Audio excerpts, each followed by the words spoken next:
con ustedes el último día que fueron. La sepsis neonatal es un tema que definitivamente ustedes tienen que saber sabiendo manejar. Si hablamos de neonatología, es sinónimo de sepsis neonatal, así es que hoy día tienen que saber básicamente manejando. La parte de la hidratación lo vamos a ver directamente con ustedes, vamos a hacer prácticas con papelitos para que ustedes ejerciten cómo hidratar a un neonato, qué cosa lo que tienen que darle, desde cuándo tienen que darle electrolitos, cuándo se da destroza, a qué porcentaje, qué es el VIG, eso lo vamos a hacer directamente. Pero lo que hoy día quiero que aprendan a manejar es sobre todo el diagnóstico, el cuadro clínico, los exámenes, el manejo en la parte médica, ¿no? Entonces, hoy día, chicos, es un día bastante importante para nuestro curso en el desarrollo de nuestra rotación con mi persona, porque sepsis sí es definitivamente un tema, pero cardinal, es un tema sumamente importante. Así es que, a ver, todos sus sentidos, por favor, atentos a lo que su compañera va a exponer, ¿ya? Bien, un poco a medida de introducción, he considerado la incidencia, bueno, en este caso en los Estados Unidos, porque es basada en los datos de UpToDate, y nos dice que la sepsis neonatal temprana, según la edad gestacional menor a 25 semanas, es de 3,1%, mayor a 29 semanas, 0,5%, y según el peso a nacer, el mayor porcentaje es de los que tienen menor a 400 a 500 gramos. Y según también la sepsis tardía, según la edad gestacional, en menor a 23 semanas es 32% y mayor a 29, 2%. Y ahí también están los datos del peso a nacer. Bien. Bien, siguiendo con la microbiología y patogénesis, vamos a clasificar a la sepsis en aparición temprana y aparición tardía. Esto dentro del marco de la sepsis neonatal menor a 35 semanas. Bien, dentro de la sepsis de aparición temprana, la más común es la transmisión vertical. Y aquí tenemos dos vías de infección principalmente, la transmisión vertical por el líquido amniótico contaminado ascendente y la transmisión vertical durante el parto vaginal, ¿no? Por las mismas bacterias que están colonizando el tracto genital de la madre. Los patógenos causantes dentro de la sepsis temprana, los más comunes son la Escherichia coli y el estreptococo beta-lactámico de grupo B. Y en este caso, en la sepsis temprana, más común es la Escherichia coli. Como vemos en los datos estadísticos, 8,1 por mil nacidos vivos en aquellos recién nacidos con muy bajo peso al nacer y de 0,7 por mil nacidos vivos que nacen entre 2.500 y 2.500 gramos. Ahora, en cuanto al estreptococo del grupo B, tenemos 1,6 por mil nacidos vivos en recién nacidos de muy bajo peso al nacer y 0,3 por mil nacidos vivos que tienen entre 1.500 y 2.500 gramos. Ahora, en cuanto a la sepsis de aparición tardía, aquí ya se complica más la vía de infección. Puede ser horizontal por contacto directo con proveedores de atención médica o fuentes ambientales, es decir, mismas bacterias intrahospitalarias, ¿no? Y también la transmisión vertical materna, como en la sepsis de aparición temprana, que da lugar a una colonización neonatal inicial que posteriormente puede evolucionar a infección. Aquí sí los patógenos, hay algunos patógenos causales, tenemos a los estafilococcus aureus y bacterias gram negativas como la E. coli, Klebsiella y Enterobacter.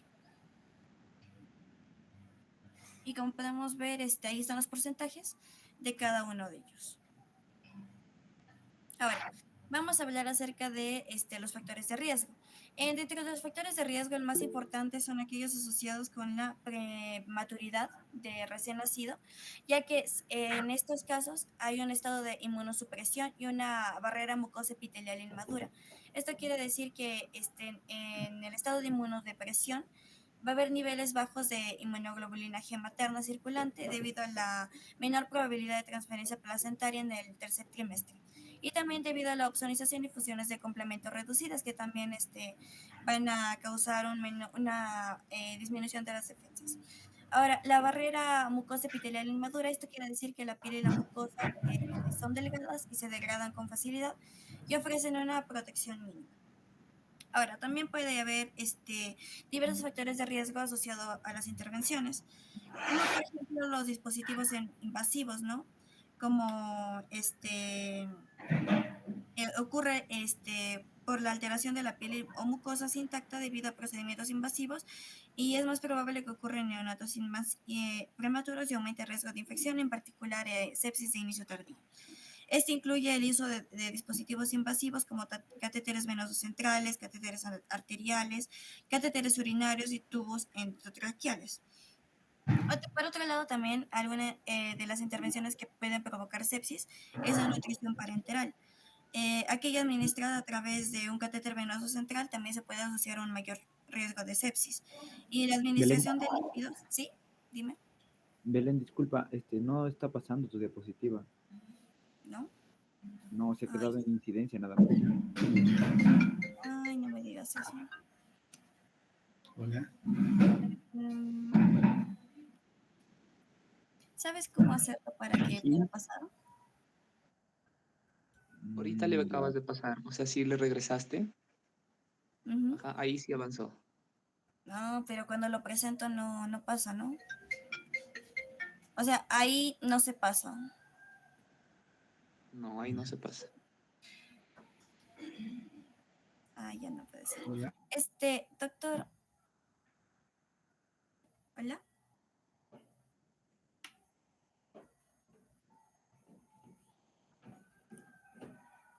Pequeño problema en la parte técnica, a ver, vamos a ver si eso se soluciona.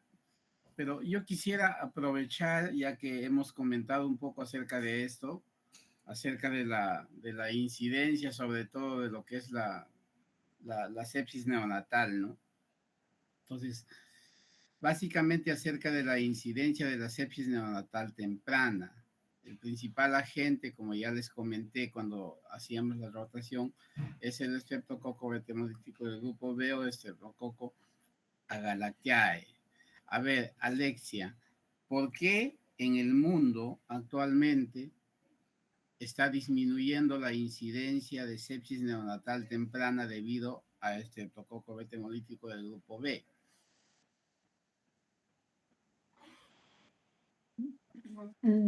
No recuerdo, doctor. ¿O no estuviste en la clase o de repente no fuiste en esa rotación? No lo sé. Ángelo.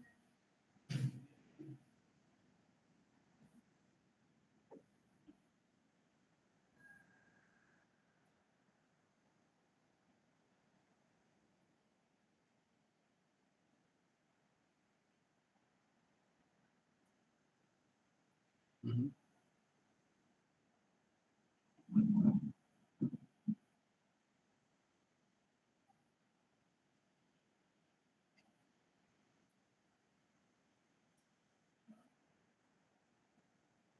Sí, inclusive antes del parto, en algunas gestantes que tienen RPM prolongado, sobre todo, están usando 2 ampollas juntas de cefazolina, ¿no? Que prácticamente me radica el Streptococcus betemolítico del grupo B.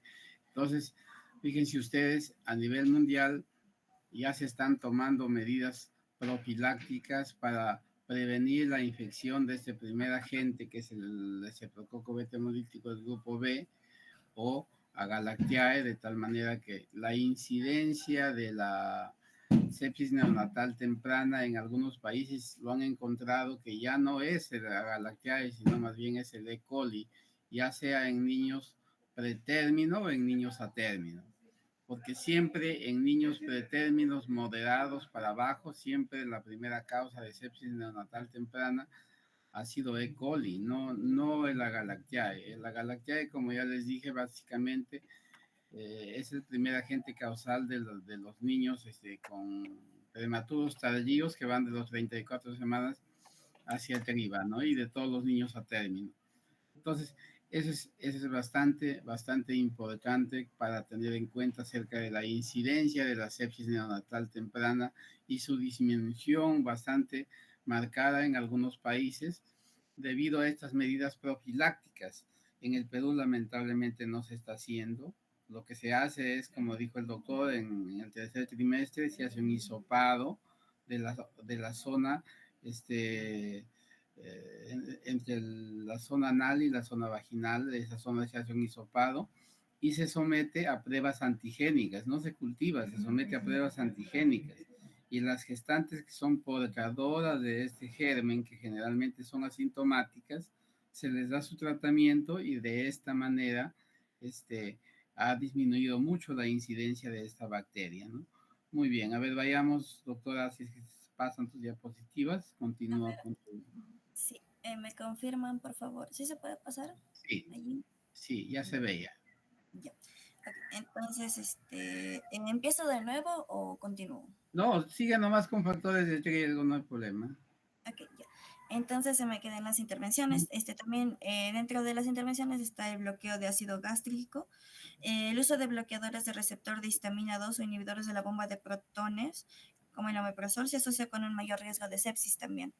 Y también el uso de antibióticos de amplio espectro, ya que puede asociarse a un mayor riesgo de infecciones fúngicas y también podemos generar resistencia en el recién nacido.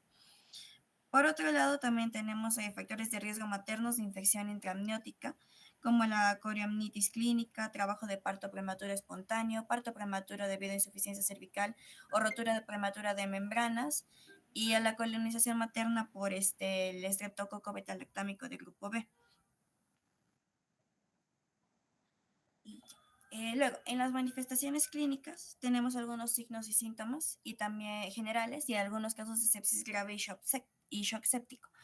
La sepsis en general da síntomas que no son muy específicos en sí. En los neonatos prematuros, el espectro de síntomas varía desde hallazgos sutiles no específicos, como el aumento leve de la frecuencia de apnea, hasta un shock séptico fulminante. La sepsis por bacterias gram negativas puede estar asociado, por ejemplo, con un curso fulminante de sepsis grave. La sepsis por infección de estafilococos coagulasa negativos tiende a ser más sutil.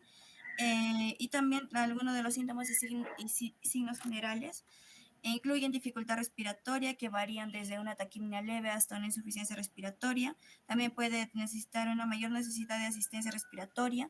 El niño también está letargado o hipotónico. También hay una frecuencia o gravedad de la apnea en comparación con el valor inicial. También hay intolerancia a la alimentación, no quiere lactar. También tiene una inestabilidad de la temperatura. En esto sería conveniente mencionar que puede ser que, por ejemplo, en los recién nacidos a término, lo más común es que se eleve la temperatura, pero aquellos que son pretérmino, lo más común es que sufran de hipotermia ante una sepsis. También va a aumentar la frecuencia respiratoria, ¿no? En caso de la sepsis grave y shock séptico, la sepsis en sí se considera grave cuando está asociada con un compromiso cardiopulmonar o cardiovascular o insuficiencia multiorgánica, es decir, disfunción de 2 o más sistemas de órganos. En estos hallazgos podemos encontrar extremidades frías, acrocianosis y palidez, también cambios en la frecuencia cardíaca. Inicialmente el niño está taquicárdico y en las etapas posteriores, que pueden llegar a ser terminales, está bradicárdico. También tiene cambios neurológicos como letargo, irritabilidad y falta de respuesta. También está hipotenso, tiene evidencia de mala perfusión, aparte de oliguria.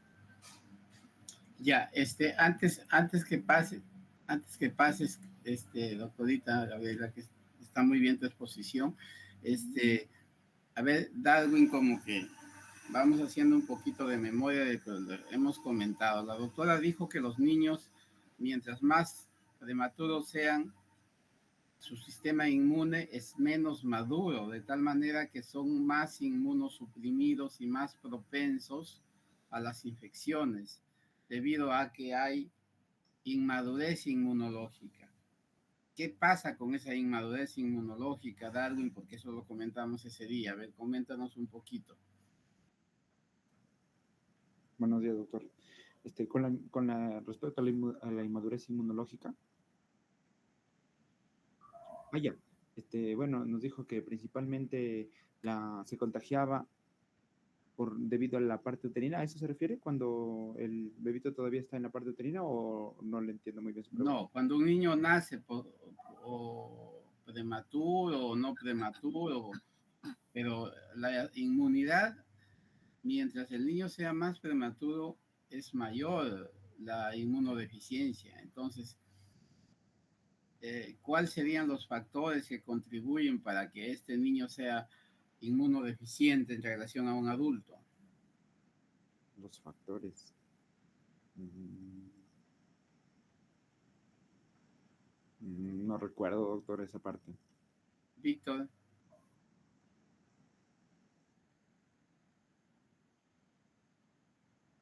Doctor, ¿podría ser que, por ejemplo, en el caso del sistema inmune en neonatos no está tan desarrollado, ¿no? Entonces, por ejemplo, necesita desarrollarse aún. Claro, más o menos por ahí, pero su compañera les ha explicado, por eso que tienen que estar atentos. Ángelo.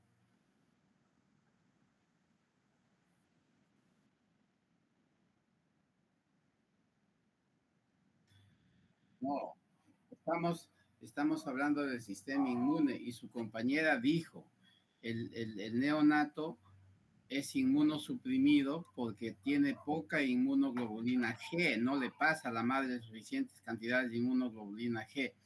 Asimismo, como ya les expliqué ese día en la discusión que hicimos en la parte práctica, un neonato tiene deficiencia en la producción de anticuerpos. Mientras más prematuro, su capacidad de producir anticuerpos es menor.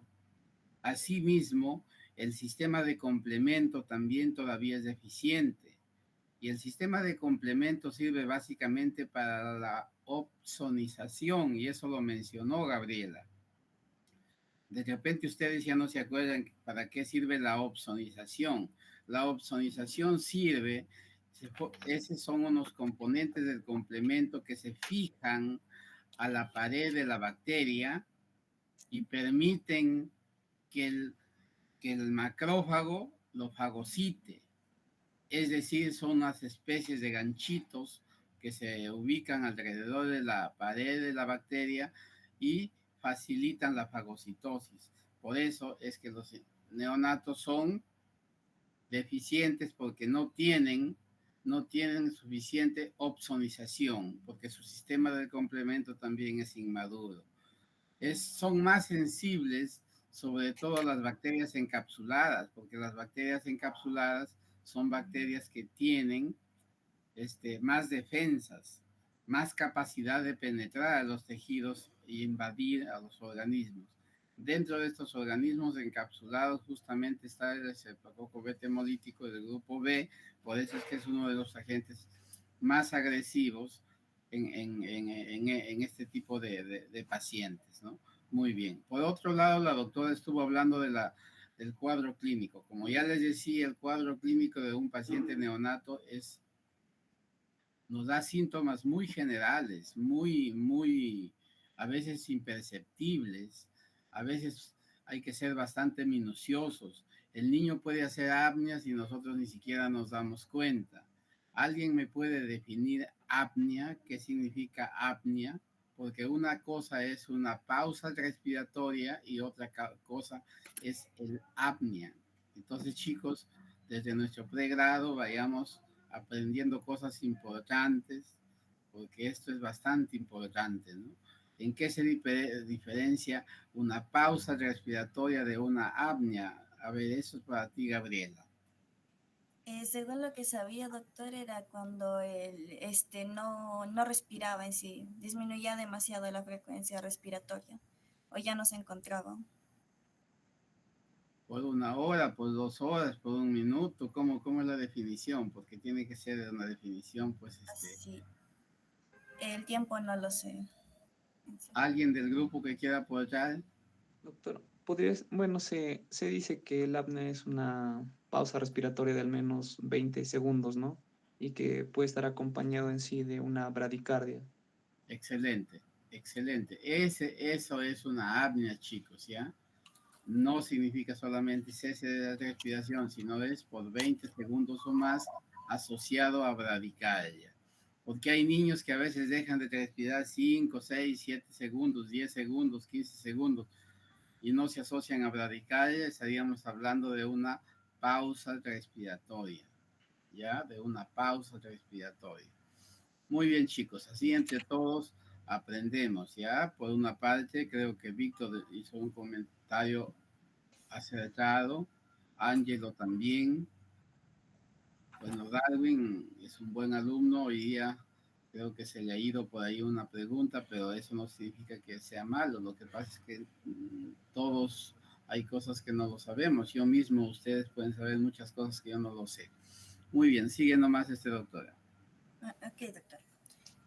Bien, dentro de las pruebas de diagnóstico, es importante mencionar, bueno, el que nos va a dar el diagnóstico definitivo en sí es el hemocultivo, pero el tratamiento debe iniciarse antes de este hemocultivo, hasta la sospecha de una sepsis.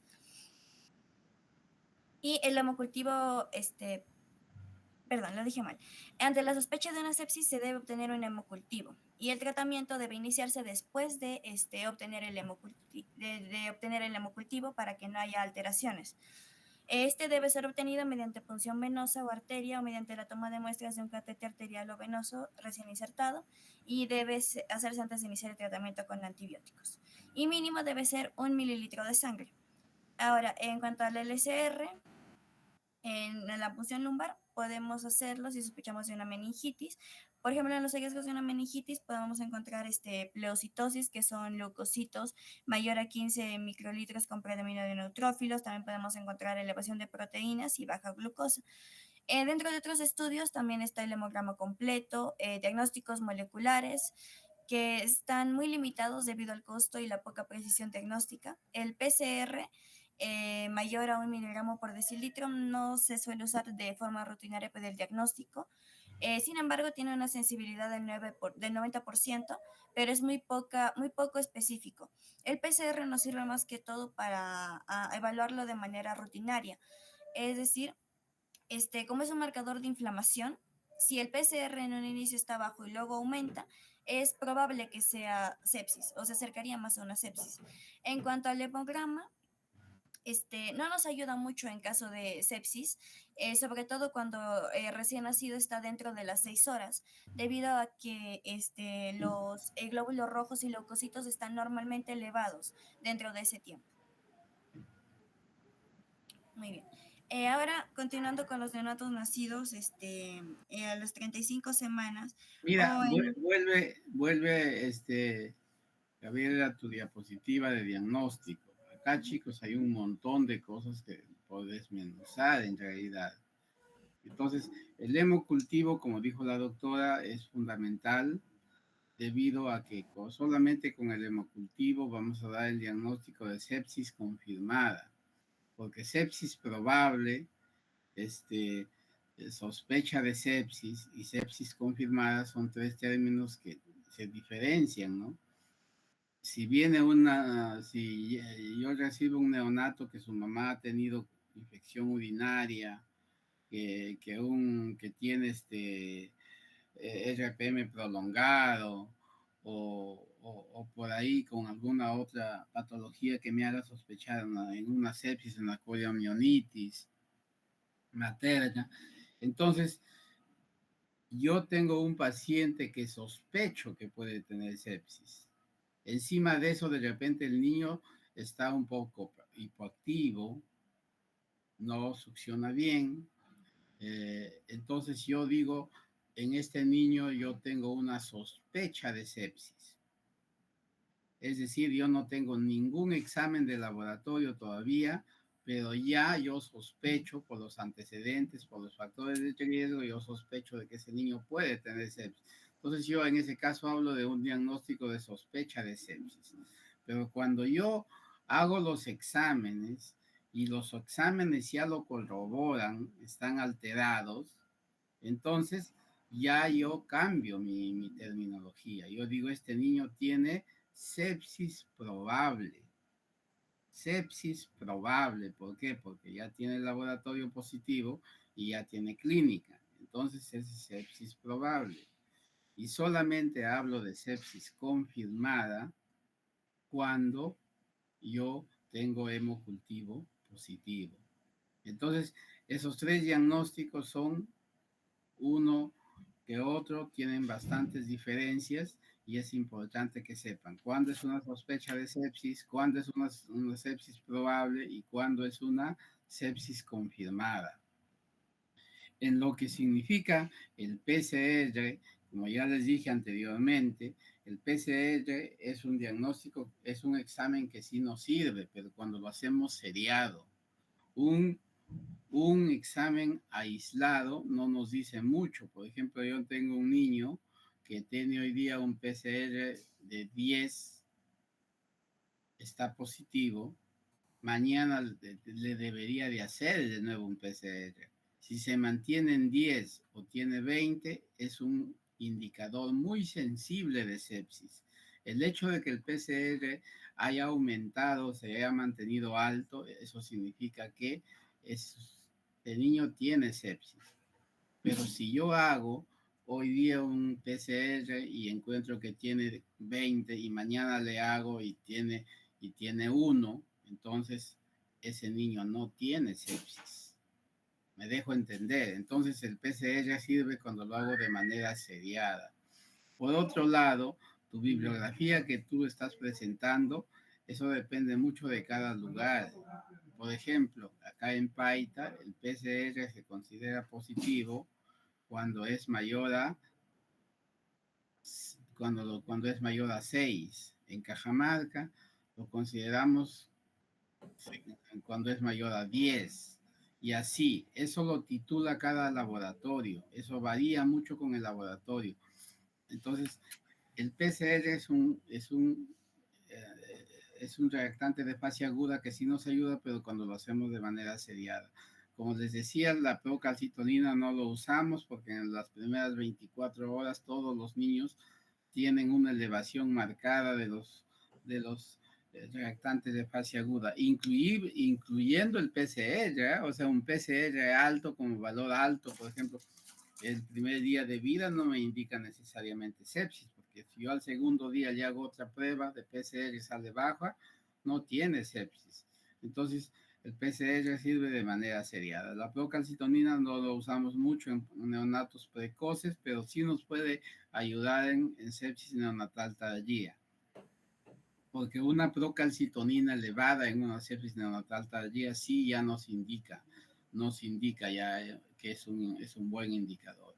En cuanto a lo que es el hemograma, no es cierto que el hemograma no nos ayuda mucho. ¿Eh? No nos ayuda mucho cuando lo hacemos antes de las 6 horas, como dijo la doctora, sí, ese es cierto. El hemograma debemos hacerlo a las 12 horas idealmente. Ya a las 12 horas después que nace, mínimo a las 8 horas, a veces lo podemos considerar, pero a las 12 horas después que nace es cuando debemos hacer el hemograma, porque si no, no nos ayuda mucho. Y en el hemograma sí hay algunos indicadores de sepsis. Entonces, eso también ya lo hemos comentado, ¿no? ¿Qué evalúo en el hemograma? A ver, Emily. Ya. Podría ser los neutrófilos que indican una infección bacteriana. También una desviación a la izquierda podría indicar. A ver, ¿qué dice Ángel?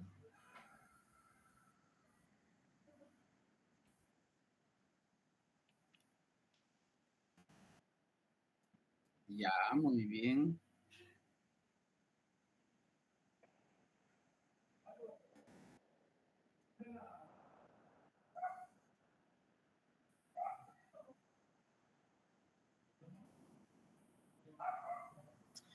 Doctor. Entonces, miren chicos, en el hemograma yo evalúo básicamente la leucopenia, ya les dije ese día.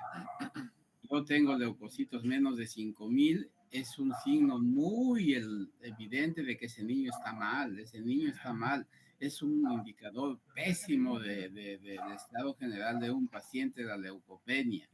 Entonces, el número de leucocitos sí es importante, pero cuando hay leucopenia, pero más no cuando hay leucocitosis. ¿Por qué? Porque los leucocitos pueden llegar a ser 30,000 y sigue siendo normal. Entonces la leucocitosis no me sirve, pero sí me sirve la leucopenia. ¿Qué más evalúo? Lo que dijo Ángelo. hay que ver que no tenga plaquetopenia. Sobre todo si tiene menos de 100.000, hay que tener cuidado. Y el factor más fidedigno, más útil de sepsis neonatal es el índice IT, que significa inmaduros sobre totales. Es decir, como numerador van los abastonados y como denominador van los abastonados más los segmentados. Si ese indicador, esa división es mayor o igual a 0,2, con toda seguridad ese niño está infectado. Entonces, de todos los indicadores que yo puedo sacar del hemograma que me indican infección, el IT es el más importante. Ahora, ¿qué pasa si yo tengo, por ejemplo, una gestante que tiene coriomionitis? Es decir, es una gestante que tiene loquios malolientes, un útero subinvolucionado, tiene taquicardia, tiene fiebre, tiene un útero doloroso, entonces es una gestante que tiene coriomionitis. Ese niño puede nacer inclusive con meningitis, pero la meningitis, salvo en la coriomionitis, es un caso quizás de los pocos donde el niño puede nacer y hacer meningitis temprana, en la fase temprana, en las primeras 72 horas, porque la mayoría de meningitis en neonatos se da en la fase tardía, es decir, la meningitis en la sepsis neonatal se da asociada a sepsis neonatal tardía, después de los 3 días o después de la primera semana generalmente de tratamiento. Entonces, la sepsis asociada a meningitis es poco frecuente en la fase neonatal temprana, pero sí hay que tenerlo muy en cuenta en la sepsis neonatal tardía. Es otro mundo, hablar de meningitis, no sé, eso sería un tema aparte, porque ahí hay que hablar de las características del líquido cefaloraquídeo. En breves rasgos, como ya les mencioné en algún momento, no sé si fue a ustedes o a otro grupo, pero cuando yo leo el líquido cefaloraquídeo de un niño grande, de un adolescente, de un escolar, de un preescolar, de un lactante mayor, es diferente a leer un líquido cefaloraquídeo de un neonato, porque en un neonato las proteínas son normales, inclusive hasta 170, dicen algunos autores, y algunos dicen hasta 150. Entonces, las proteínas en un neonato son bastante altas. En cambio, si ustedes van a un niño grande o a un adulto, las proteínas no deben ser mayores de 50. Fíjense ustedes la tremenda diferencia que hay en la lectura del líquido cefalorraquídeo de un neonato con un paciente no neonato. Entonces, ese es en proteínas. ¿Qué más? En el color. Generalmente, el líquido de un paciente adulto o un niño no neonato, el líquido debe ser cristal de roca, ¿sí o no? Ustedes lo saben eso, porque en medicina también les enseñan. Pero en un neonato muchas veces el líquido es como una naranjada, es anaranjado. ¿Y por qué creen que es anaranjado? ¿Alguien me puede decir?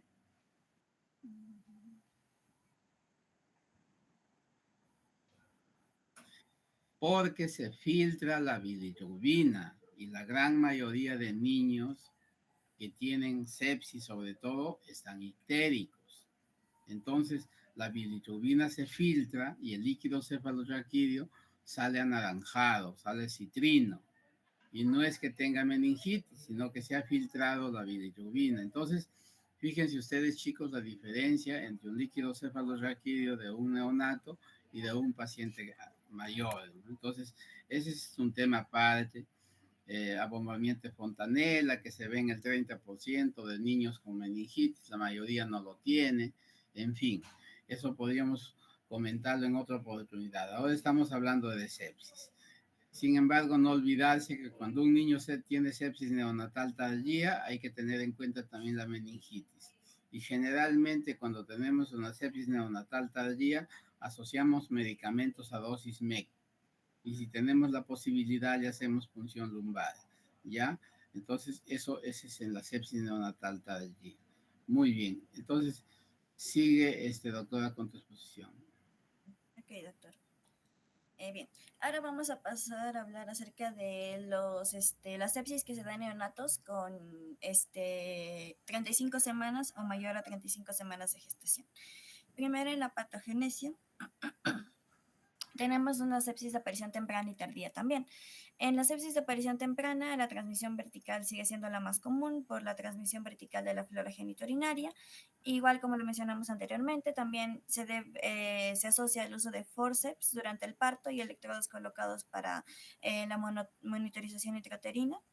Se han implicado también en la patogénesis porque penetran las barreras epiteliales, y en la sepsis de aparición tardía tenemos más vías de infección, la vertical también que da lugar a una colonización neonatal que evoluciona hacia una infección posterior, la transmisión horizontal por cuidadores o fuentes, o por el mismo hospital, o por procedimientos invasivos.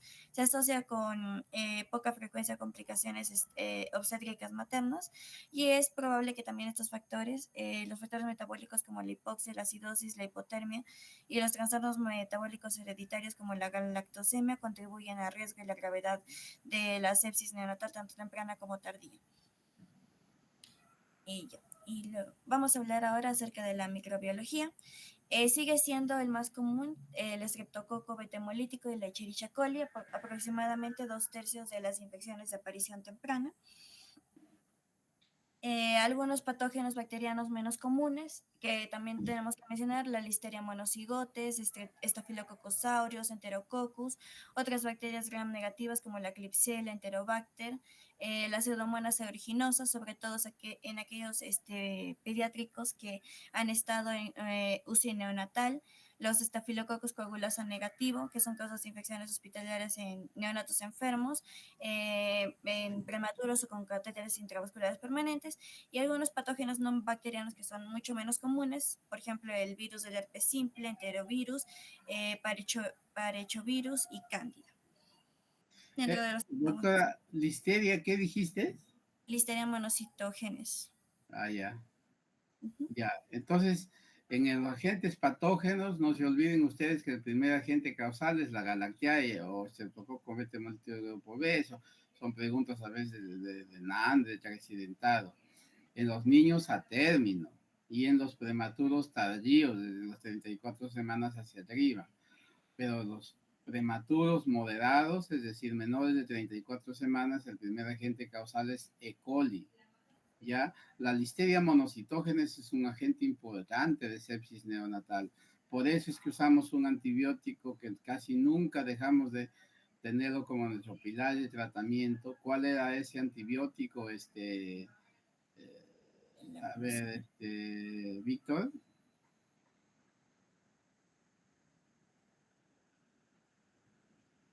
Doctor,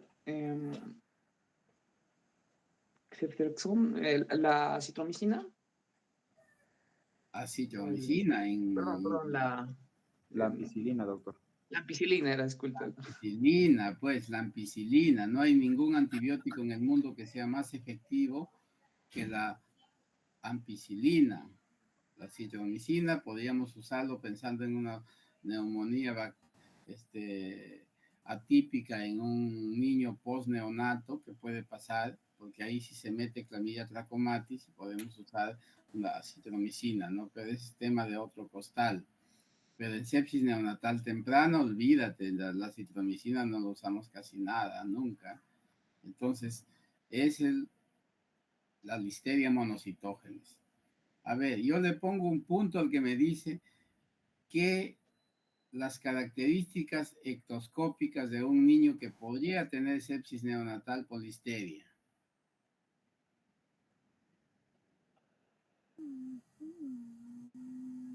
Ustedes lo ven a un niño que luce séptico y dicen, a mí me parece que este niño tiene sepsis neonatal por listeria. ¿Qué mirarían por fuera a ese niño? Las placas que se llama la de orofaringe, que puede ser un color que se llama media blanquecina o gris blanquecina. No, Víctor, estás engañando. ¿Alguien más por ahí? Podría ser, doctor, que tenga mala succión. No, mala succión tienen todos los niños con sepsis. Podría ser también en el caso de la fiebre que no, que sea una fiebre con... No, no, tampoco. Entonces, chicos, si ustedes tienen un niño que luce séptico y tiene lesiones dérmicas generalizadas, yo les dije que se pueden confundir con el eritema tóxico, ese niño puede tener listeria. Entonces la listeria se asocia a lesiones dérmicas, eritematosas, ¿ya? Entonces eso es lo que yo tengo que tener en cuenta para pensar en listeria. Entonces, ¿cuál es la primera causa, doctora Gabriela? ¿Cuál es la primera causa de sepsis neonatal tardía? Tardía es el estreptococo beta hemolítico del grupo B. De la tardía. ¿Qué dice Emeline?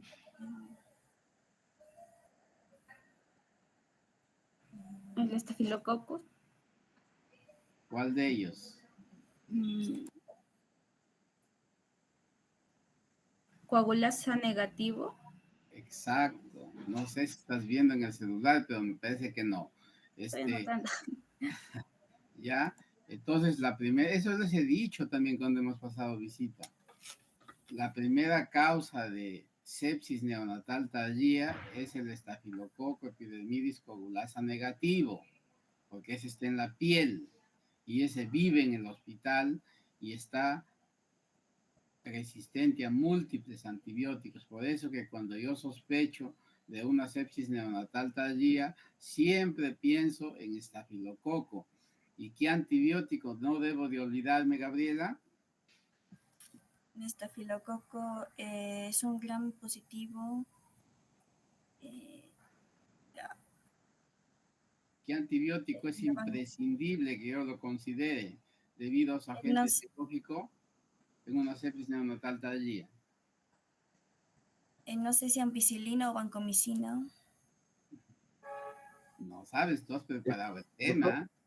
doctor, Sí. Sí. me parece que es la cefalosporina de tercer orden, de tercera generación, perdón, ¿o no? ¿Qué cubres con las cefalosporinas de tercera generación, ya que me estás hablando, Darwin? Con la cefalosporina de tercera generación, ¿no era de estafilococo, doctor? No. Entonces, si no es ¿Qué cubres, Gabriela, con la cefalosporina de tercera? Gram negativos Los y gran también algunos que negativos. producen meningitis. ¿Y por qué uso yo cefalosporina de tercera generación cuando yo pienso en meningitis y ya no uso aminoglicósidos? Por los gram negativos, o sea, por la pseudomonas. No, Porque atraviesa la barrera hematoencefálica y llega Claro, al las esperma. cefalosporinas de tercera generación atraviesan bien la barrera hematoencefálica, en cambio los aminoglicósidos no atraviesan. Por eso es cuando yo tengo sepsis neonatal tardía, tengo que cambiar, suspender los aminoglicósidos y pasar a una cefalosporina de tercera, que puede ser en este caso la cefotaxima o puede ser también la ceftazidima. Entonces, las cefalosporinas de tercera generación sirven para cubrir gram negativos y reemplazan a los aminoglicósidos en la sepsis neonatal tardía. Pero cuando nosotros hablamos de estafilococo, estamos hablando de gram positivo. Y nunca se olviden en estafilococo en cualquier edad, neumonías complicadas en niños grandes, problemas de piel complicadas como una fasciitis necrotizante, donde yo pienso que puede estar estafilococo. Estafilococo es sinónimo de vancomicina, ¿ya? Estafilococo es sinónimo de vancomicina, por eso es que cuando yo hablo de sepsis neonatal tardía, ¿qué le pongo? Vancomicina y ceftazidima, o vancomicina y cefotaxima, pero nunca dejo la vancomicina, o pongo vancomicina más meropenem, porque estoy cubriendo el estafilococo, que yo sé que es la primera causa de sepsis neonatal tardía, y no me olvido de los gram negativos, cubriéndolos con cefalosporina de tercera generación. Víctor, ¿podrías usar ceftriaxona como cefalosporina de tercera en un neonato? Si no, ¿por qué? No, doctor, porque si por OB sospechamos bueno, no traspasa bien el líquido cefalorraquídeo y si sospechamos en una meningitis, no cubriríamos en ese caso. Fíjate que yo te cuento que si yo tengo un niño de 5 años y sospecho de meningitis, el primer antibiótico que yo uso es ceftriaxona. No es esa la causa, de que no lo usas, no lo usas. ¿Alguien sabe por qué no se usa? Ceftriaxona. Por sus Porque efectos. puede empeorar la ictericia, si me parece, doctor. Porque puede empeorar la ictericia. ¿Por qué? Me parece que actúa de manera competitiva con los receptores. ¿A nivel de qué? Se me fue. Porque se fija en el mismo lugar de la albúmina donde se fija la bilirrubina indirecta. Lo desplaza y empeora la ictericia. Hemos hablado ese día de ictericia con un paciente como 1 hora ahí, que hasta la enfermera ya nos quería botar y no lo han grabado. Pero bueno, chicos, así se aprende, aunque sea empujones. Ya, entonces, sigue doctora, ¿qué más tienes? Ay, sí, doctor. Ahora sí, en cuanto a las manifestaciones clínicas, vamos a hablar acerca de, aquí también está el sufrimiento fetal y en la sala de partos. Puede haber taquicardia fetal intraparto que puede deberse a una infección intraamniótica. El líquido amniótico también puede estar teñido de meconio, que se asocia a un riesgo 2 veces mayor de sepsis. La puntuación de APGAR baja a los 5 a 10 minutos, en particular si persisten los hallazgos preocupantes. También hay inestabilidad térmica, como ya lo mencioné, los recién nacidos a término tienden a ser fiebre y los recién nacidos pretérmino tienden a ser más bien hipotermia. Otros hallazgos que también menciona el UpToDate son los síntomas cardiorrespiratorios. Aproximadamente el 85% de los recién nacidos con sepsis neonatal tardía temprana presentan dificultad respiratoria como taquipnea, quejidos, aleteo y uso de músculos accesorios. También puede asociarse con hipertensión pulmonar. El apnea también menciona que es menos frecuente, presentándose en el 30 al 40% de los casos y es más probable en prematuros que en aquellos a término. La taquicardia también es un hallazgo frecuente en la sepsis neonatal, pero es inespecífica. Algunos síntomas neurológicos, como puede ser el letargo, el tono muscular deficiente, la mala alimentación, la irritabilidad y las convulsiones. Las convulsiones que son una manifestación poco común de la sepsis neonatal, pero se asocian a una alta probabilidad de infección.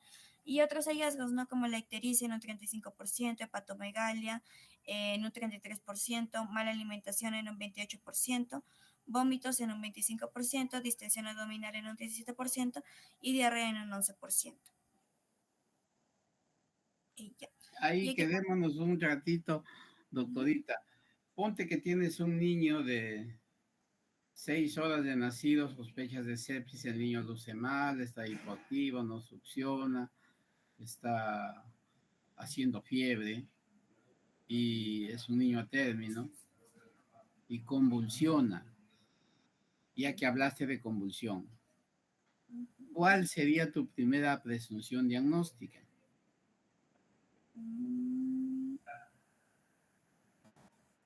eliminando la sepsis, ¿podría ser algo estructural debido a la convulsión? Es una posibilidad alejada, pero de que puede ser, puede ser. Pero hay otra causa muy importante que se te está yendo por alto. ¿Hipotiroidismo? Nada. Mm, Todo neonato febril debe así está ser bien. considerado como meningitis hasta que tú no lo demuestres lo contrario. Es decir, todo neonato que hace fiebre, aunque sea gripe, tú tienes que hacerle punción lumbar y ver de que no sea meningitis.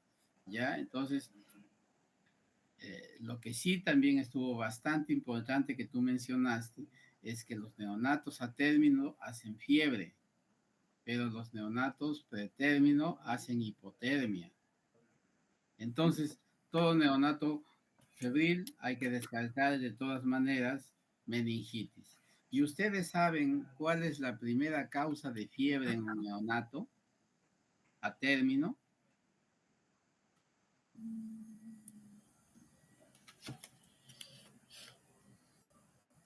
Entonces, Entonces, chicos, la primera causa de fiebre en un neonato a término es el sobreabrigo. Es decir, viene la abuelita con tanto regalo que al final le envuelven con atamal, le envuelven con un montón de frazadas, que su ropa, que una franela, que una cosa encima, y el niño echa fiebre. Entonces, la primera causa de fiebre en un neonato a término es el sobreabrigo, pero no hay que descartar la meningitis. Siempre pensar en meningitis en un neonato febril, pero hay que hacer unidad clínica. Si yo tengo un niño que me mama, que le bajo la fiebre y es un niño que mama bien, está súper activo, está contra movedizo, o sea, luce muy bien y tuvo fiebre, le bajé la fiebre con medios físicos, porque en un neonato no se usa medicación, solamente con medios físicos, le bajo la fiebre, luce bien, lo más probable es que sea fiebre por sobreabrigo.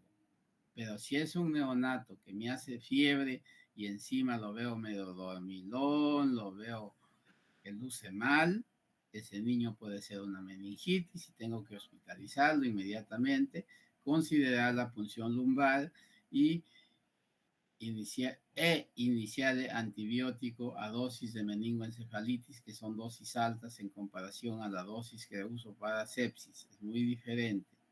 Imagínense ustedes que la ampicilina, por ejemplo, en el tratamiento, como la doctora lo va a ver al último, se usa 50 miligramos por kilo dosis cada 12 horas.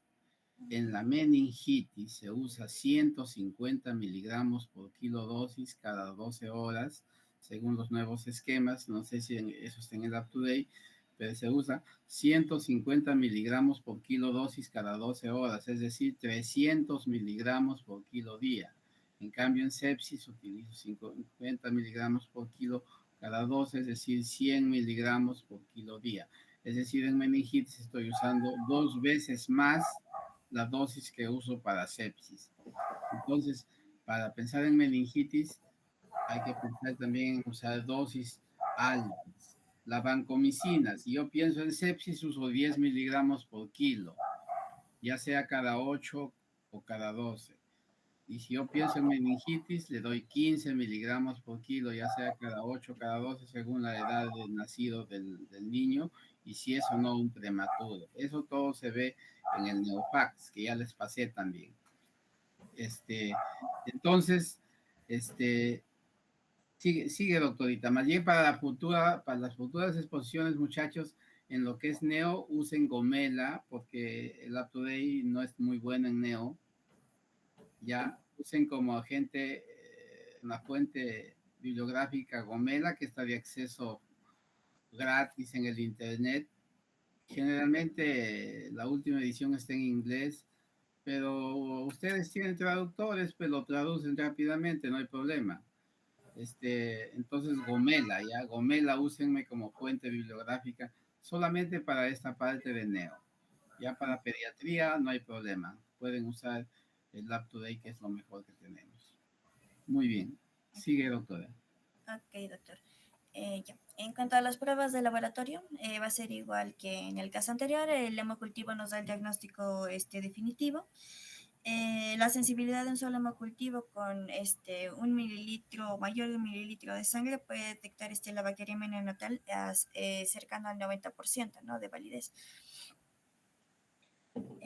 El número de cultivos, debe tener al menos un cultivo antes de iniciar la terapia antibiótica empírica en neonatos con alta sospecha clínica de sepsis. En cuanto al volumen de sangre, tenemos que en neonatos con menor o igual a 3 kilogramos de peso, el volumen debe ser de 2 mililitros, y de 3 mililitros si pesa de 3 a 5 kilogramos. La punción lumbar se debe considerar en caso de sospecha de meningitis, como ya mencionó el doctor. Sin embargo, los signos clínicos específicos de esta, como la fontanela abultada o la rigidez de nuca, pueden faltar en neonatos. Por ello, como lo mencionó el doctor, se debe realizar la punción lumbar en todos los neonatos con sospecha también de esta sepsis neonatal tardía.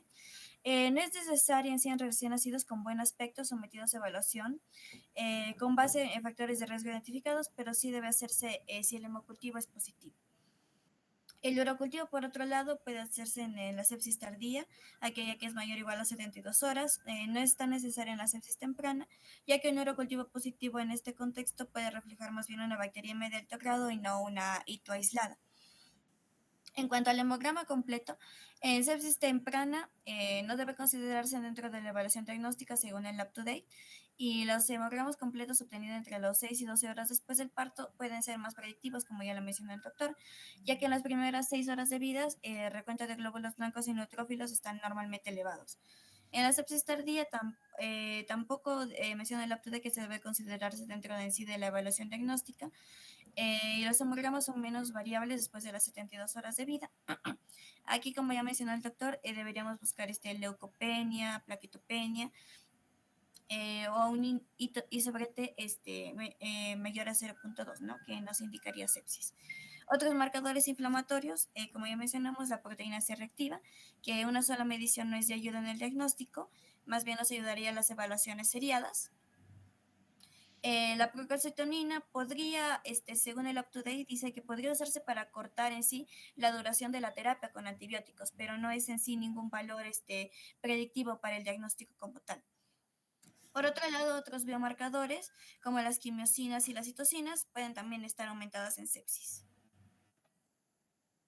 Ya, entonces, jóvenes, llévense bien ese concepto. La procalcitonina es un indicador muy confiable en sepsis, pero en sepsis neonatal tardía, no en temprana no, porque hay una elevación fisiológica bastante acentuada, sobre todo en las primeras 24 horas. Todos los reactantes de fase aguda se elevan en las primeras 24 horas, incluyendo el PCR también. Por eso es que es importante el PCR hacerlo seriado. La procalcitonina preferimos hacerlo en sepsis neonatal tardía, pero no en temprana. ¿Ya? Entonces, eso es básico para que ustedes se lleven como mensaje. Sigue, doctora. Sí, doctor. Ahí está, me había asustado, pensé que había omitido la diapo de tratamiento. Bien, dentro del tratamiento, como ya lo ha mencionado, ¿no?, el doctor anteriormente en la exposición, en la sepsis temprana, lo que se prefiere sí o sí es la ampicilina y la gentamicina o amicacina, es decir, una penicilina más un aminoglucósido. Y se utiliza amicacina si es que hay resistencia a la gentamicina. Por otro lado, en neonatos con signos de enfermedad crítica, se recomienda ampicilina más una cefalosporina de tercera o cuarta generación, como la cefotaxima, la ceftazidima o cefepina, ya que penetran en el SR, ¿no?, para los casos de meningitis. No se debe usar ceftriaxona debido a los efectos adversos, debido a que aumenta la neurotoxicidad aguda por bilirrubina, ya que se unen los receptores de la albúmina. Y así la bilirrubina aumenta en el cuerpo. Por otro lado, en la sepsis tardía tenemos de dos tipos, aquellos que están infectados en la comunidad y aquellos que han sido infectados en el hospital. Aquellos infectados por la comunidad se recomienda también ampicilina y gentamicina, y en neonatos con signos de infección grave utilizamos la vancomicina y la cefepina o ceftazidima. Y aquellos neonatos hospitalizados, la penicilina, se utiliza más bien penicilina resistente a penicilinasa, como la oxacilina o nafcicilina. Y en caso de que nos encontremos frente al estafilococcus resistente a meticilina, estafilococcus aureus resistente a meticilina, se utilizaría vancomicina.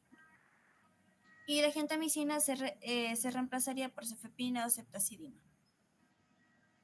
Esa sería toda mi Sí, exposición. entonces, para terminar con esta parte de tratamiento, muchachos, es bastante importante que ustedes se lleven un concepto elemental del manejo de la sepsis neonatal. Entonces, cuando yo hablo de sepsis neonatal, evidentemente que me estoy refiriendo básicamente a dos tipos de gérmenes. Todas las sepsis neonatales deben ser tratadas con dos antibióticos. Nunca con un solo antibiótico, siempre con dos antibióticos, salvo en algunos casos ya de sepsis neonatal tardía, donde a veces usan solamente meropenem, ya no usan nada más, porque el meropenem cubre casi todo. Entonces, siempre tengo que pensar que yo tengo gran positivos o gran negativos. Como ya les expliqué ese día y ya no les voy a preguntar,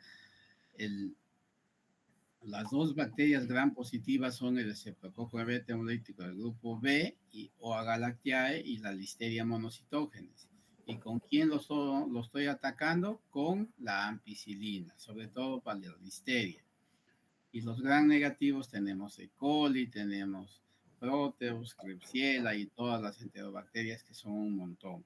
¿Y con qué lo cubro? Con los aminoglicósidos, que puede ser la gentamicina o la amicacina.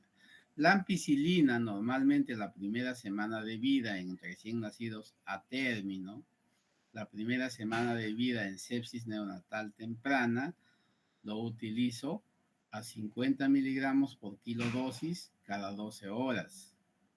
Y la amicacina lo uso a 15 miligramos por kilo cada 24 horas. Eso lo uso por una semana. Ese es en la sepsis neonatal temprana.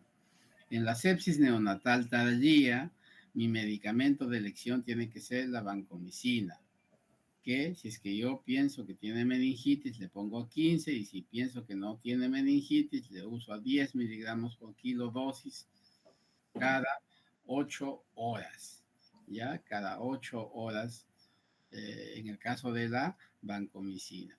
Y en el caso de la cefalosporina de tercera, depende si yo uso cefotaxima, es cada 8, y la dosis de 50 miligramos por kilo cada 8, o ceftazidima, que me parece que 150 por kilo día. Eso no estoy muy seguro.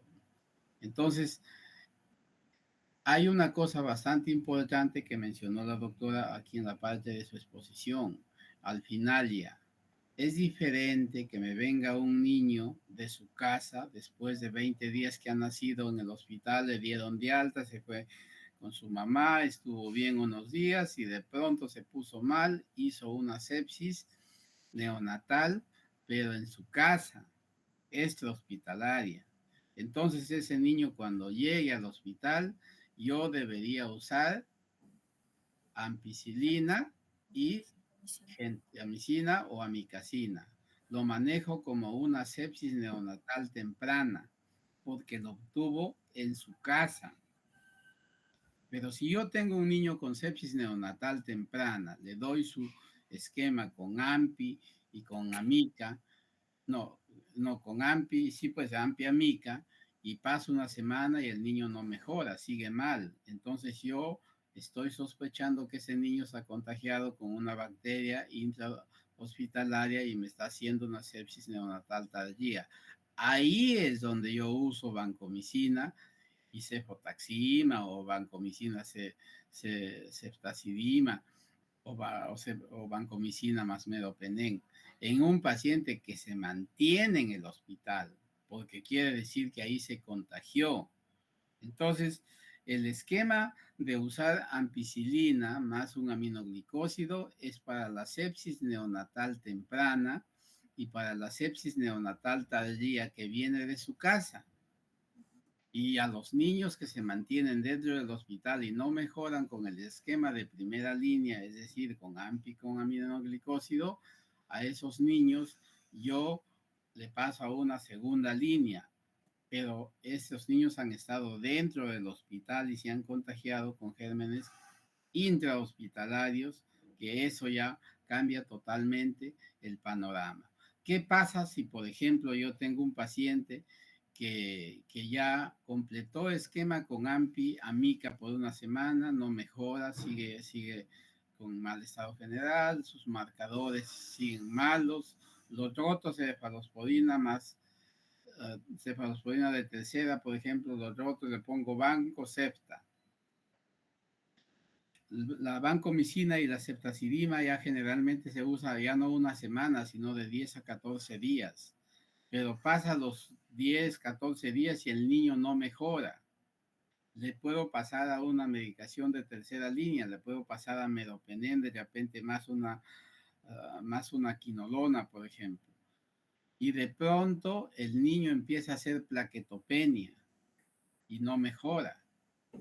Entonces, en un niño que ha recibido varios esquemas antibióticos sin mejoría clínica ni laboratorial y de pronto hace plaquetopenia, ese niño lo más probable es que ya se contagió con cándida, hizo una candidemia, ¿ya?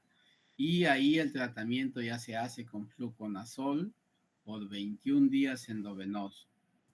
Tiene dosis de ataque, me parece que es 20 miligramos como dosis de ataque y 8 a 10 miligramos como dosis de mantenimiento por 21 días con fluconazol.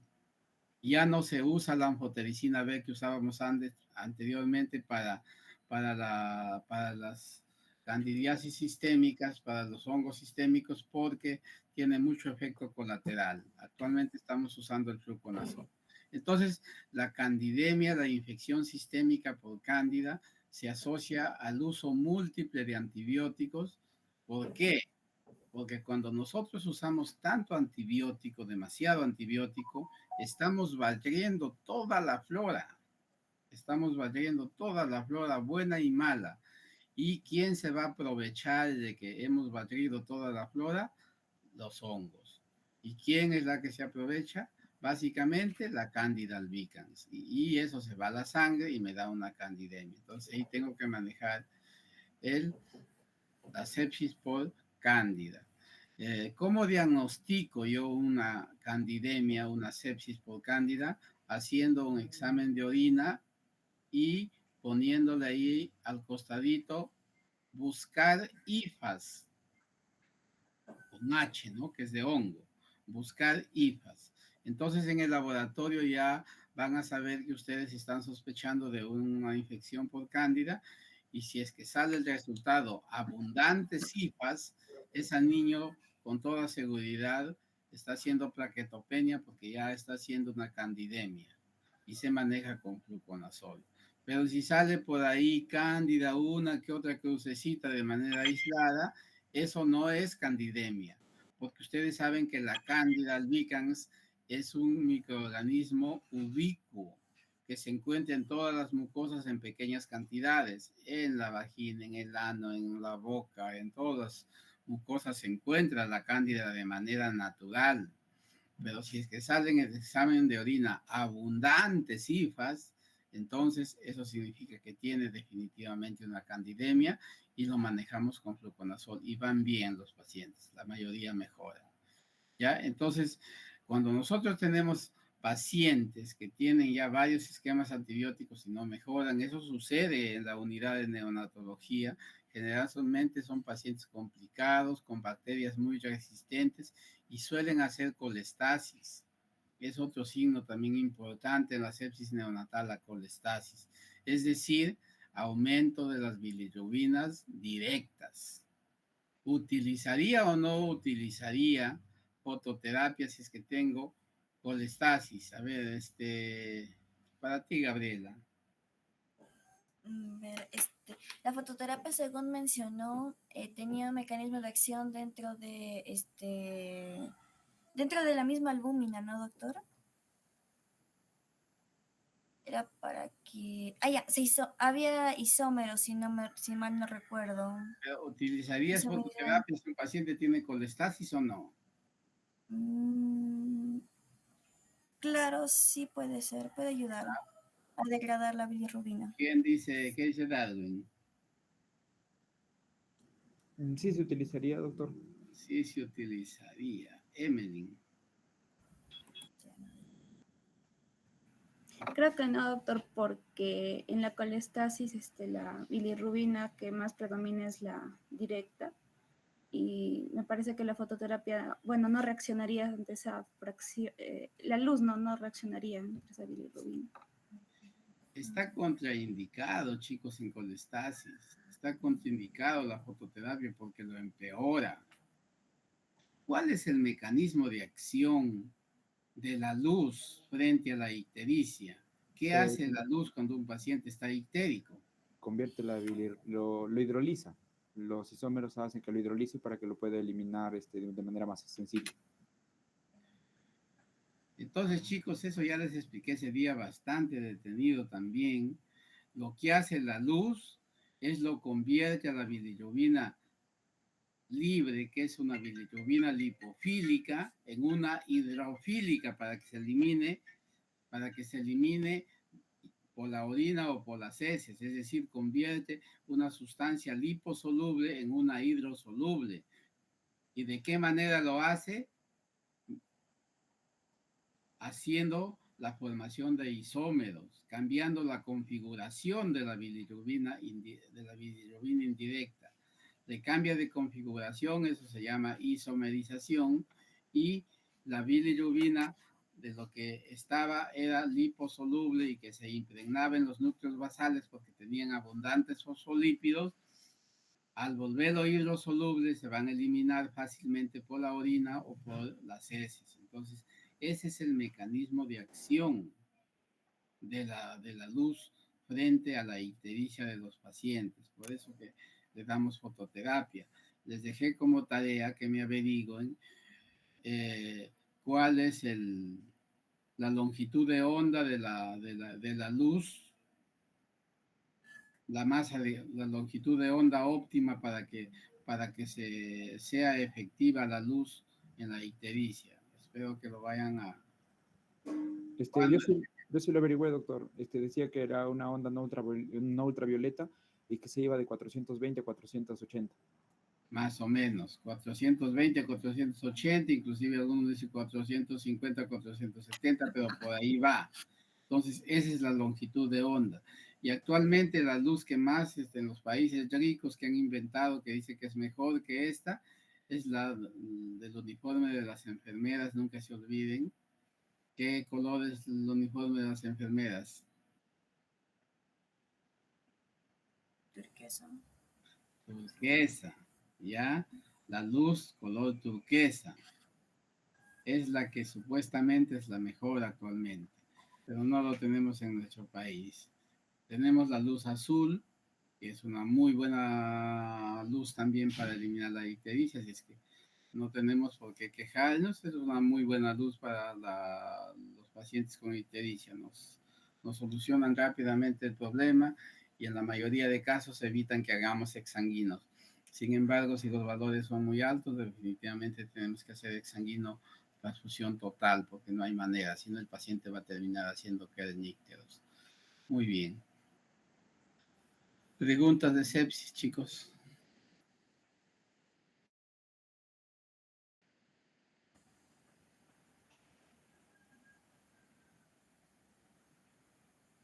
Ya, bueno, supongo que se entendió, no es que no se haya entendido.